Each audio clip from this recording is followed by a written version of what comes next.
What's up, my people? My name's Chauncey. I'm a guitar player here on YouTube. What are we talking about today?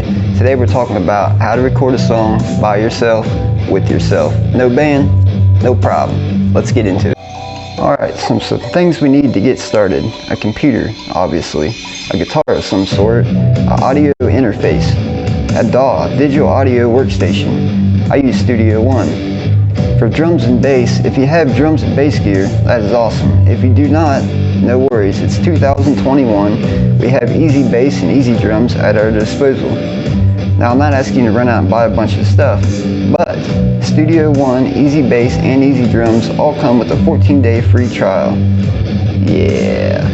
Step 1. Write a riff or song that you wish to record. Something catchy, something worth recording in the first place.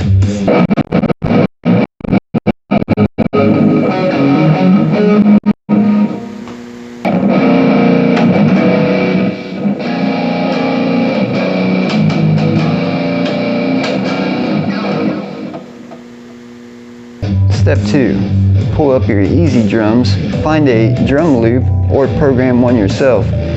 I do not wish that for beginners. Stick to the loops. Step number 3. Record your guitar riff to your pre-made drum beat. Step number 3. Bass.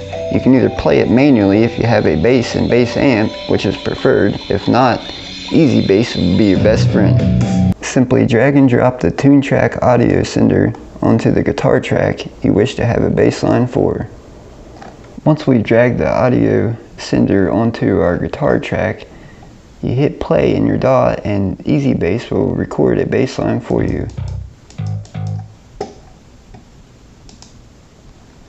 Simply drag the MIDI block onto the bass track. Add any lead guitar, keyboard, synthesizer, anything you want, and you're good to go. Practice your moves like Jagger, record yourself, multiple camera angles, and you're all set.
Well, that's a wrap, folks. Hope you had fun. Thanks for liking, subscribing, sharing, all that good stuff. Until next time, peace.